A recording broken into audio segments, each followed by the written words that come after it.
I immersed myself into the world of social media, studied it from the moment I woke up to the second I went to sleep, and the fact that I loved studying it all day long told me that this is what I should be doing.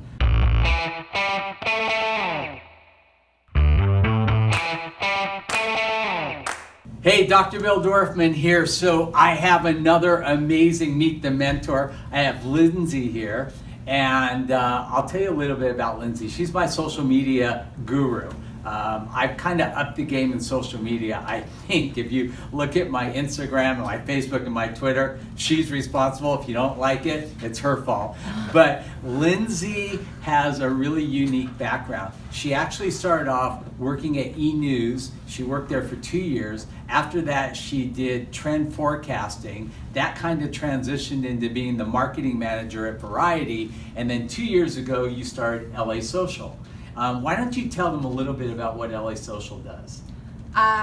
Okay, LA Social is a social media marketing agency. So we work with celebrities, we work with brands, we work with businesses to curate a brand strategy to show everyone what they do on social media. So in Dr. Dorfman's case, if it's helping him film really awesome teeth videos or showing you guys what's outside of the dental world for Dr. Dorfman, that's what we do. We also work in fashion, we work with makeup, we work in interior design, we kind of work all over the board, so that is what LA Social does. So how did you get interested in social media? That's a great question that I'm asked almost daily. When I was working at E! we were working on a show, and I suggested a couple things through social media that we should execute, and through those social media strategies, the show took off and got a lot of traction and was renewed for a second season. Also known for Rich Kids of Beverly Hills. If you watch that show, when you transition from a scene to a scene, there was text messages of the castmates talking to each other. So it was a really fun way to transition the two friends meeting up by showing the text messages on the screen. And from there, I was like, okay, I think I know how to do social media. So I immersed myself into the world of social media, studied it from the moment I woke up to the second I went to sleep, and the fact that I loved studying it all day long told me that this is what I should be doing. I actually went to school for early childhood education to be a kindergarten teacher, so different profession here, but I love what I do, and social media is so fun because it's always changing, as you know. What was something that you should be doing in social media a year ago is not the same as what you should be doing now, so always finding out what the new changes are excited me, and knowing that I could be ahead of the curve of other people, knowing what those changes were, also brought out that competition in me. So that's what I love the most. Not only does Lindsey tell me how to do Instagram posts, but she actually meets with Instagram and they're like, guys, no more hashtags. So maybe you can talk a little bit about that, and also, what you need to do to kind of stay ahead of the curve on social media. So that's a good point too. So we do meet with Instagram and Facebook. Facebook owns Instagram quarterly, and they kind of set us down like we're in school and show us a PowerPoint of do's and don'ts. And sometimes there are things that I don't understand the why. They just say this is how we built the platform, so this is how you need to do it. Now when you say they sit us down, who's us? My team. I have a team of... And why you guys? Why wouldn't they just make this public to everybody or post it or something?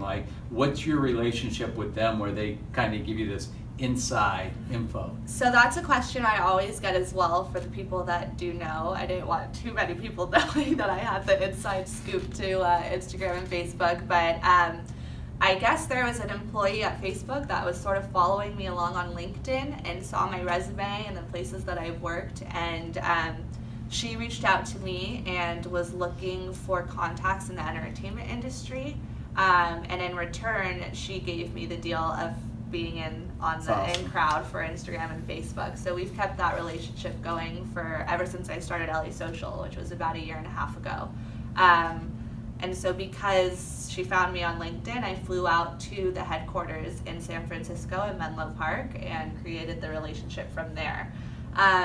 sometimes it's frustrating because not a lot of people like change. And so when they sit us down and they show us, don't use hashtags, or edit your photos this way, or this is what story is for, and this is what should go on Facebook, and this is what is used for Instagram, you ask that why question, and sometimes the answer is, that's how we built the platform. So you just have to oblige by their rules because that's how they push your content out. So it's fun knowing what's coming out and what they're changing and who's, competing and what that competition is going to look like. And it definitely feeds my business and my excitement for social media. Just in a very short phrase, I know each social media has its own niche. Yeah. Instagram, what would you say, give me a short description of what in your mind is the current definition of what should be on Instagram? So Instagram is what's called the Millennial Museum. So you should only be posting aesthetically pleasing posts on Instagram, something that'll really catch someone's eye if they're scrolling on the Discover page. The Discover page is a page or a tool on Instagram where there might be content where you don't follow people, but you're still interested in what's being posted. So if you post an aesthetically pleasing post, it's likely that your photo will show up on the Discover page, allowing more people to discover who you are. That's Instagram. For Okay. Facebook is, it's called the online magazine. It's where articles are being posted. It's where videos are being watched. A lot of articles, PR, all of that sort of thing lives on Facebook because a lot of moms and dads and an older generation are on Facebook and they love reading. Careful. All right. Twitter. The life of a tweet is under a minute, so it's something impulsive. If you have something you want to say very quickly, or just wish someone well wishes, or have a good day, or a quick one-off on Leap is today, something like that in your case, the life of a tweet is under a minute, so it has to be something very impulsive. It's called the impulsive platform. And I always say, think of Twitter as a billboard. Boom. LinkedIn. LinkedIn is not necessarily a social media platform. However, it's great for the professional world. If you're looking for a job or you're looking for an internship, I highly suggest that you invest your money in LinkedIn Premium so you can see who's looking at your profile. You could also get contacts of CEOs and recruiting members at different businesses. It's how I landed all of my jobs aside from starting my own company. I upgraded to LinkedIn Premium and hunted down the head of HR at each company and said, I want to work for you. And when they said no, I would walk into the actual place and drop off my resume and say, I want to work for you. But you get a lot of information from LinkedIn, so I would definitely utilize it. Make sure your picture looks professional. Make sure everything's up to date because people do look. And finally, Snapchat. Snapchat is only if you have a lot of followers. If you don't have a lot of followers, it's more of a behind the scenes look to your friends and family. I have Snapchat, but it's private because I post things that I wouldn't necessarily show the public, whether it's me having family time at my house and we're just doing videos of the dogs. It's more of a private platform to really give your friends an inside look as to what's going on when you're not hanging out with them. If you're a celebrity or you're famous or you're a brand, that is why Instagram Story is now available. You have more followers on Instagram than you do on Snapchat. That will always be the case. So if you're looking to curate fun stories that you were doing through Snapchat, I would suggest moving that over to Instagram, and I would suggest making your Snapchat private, or if you're okay with strangers seeing what you're doing behind the scenes, then I would move it over to Snapchat. Great. Now, if you're a student and you're watching this and social media is something that you find really exciting, how do you get started? In social media? Yeah. You get started first and foremost, do your research. Know what each platform is curated to do and why social media exists in the first place. And once you can answer that question and it still sounds interesting to you, then you take it to the next level and you start practicing what it is that each platform requires you to do, whether it's photography, whether it's writing blog posts, whether it's coming up with strategy for fun videos. Start practicing that, and if you are getting the hang of it and you like what you're doing, then I would suggest that social media is right for you. So that's for if you want to get started on social media. What if they want to do what you do? What would you suggest? Start a company? Yeah, start a company. I mean, if they really want to work in social media, what would your suggestion be? Well, if you want to start it, don't don't be scared.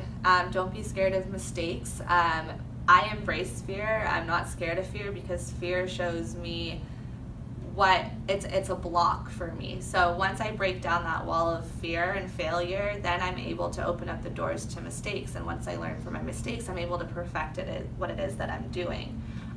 People make mistakes all the time.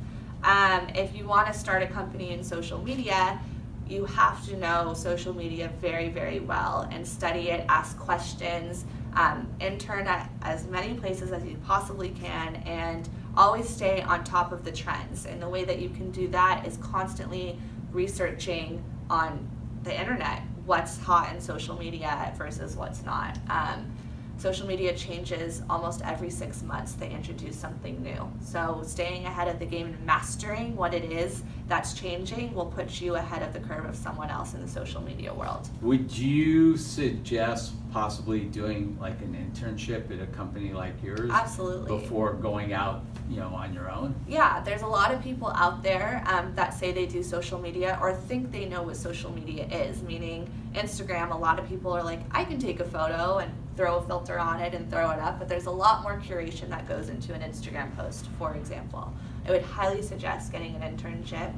I am always taking interns. I love teaching people, so awesome. LA Social's always hiring, but definitely immerse yourself into the world of social media before you go and apply to a social media manager position, for sure. So what's next? I mean, you've got all these great clients. We can't really tell you who they are because she signed an NDA, except for me, I'm one. And you're growing your business. What's kind of the next thing that you have your eye on? The next thing I'm actually starting is another company called Set Active. In the social media world, something we didn't touch on, there's something called an influencer. And an influencer is someone who has hundreds of thousands of followers on Instagram or Facebook or Twitter, meaning they can influence someone to make a decision.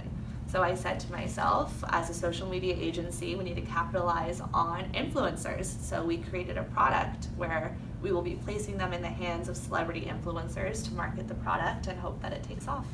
Cool. All right, so if you want more information, you can reach Lindsey at? Lindsey, spelled Lindsey at lasocial.com, but LA is spelled phonetically, so it's ELLEA social.com. And your website is? lasocial.com. Great. And again, we're going to try and bring you an amazing mentor every week. And with that, Dr. Bill, over and out. Bye.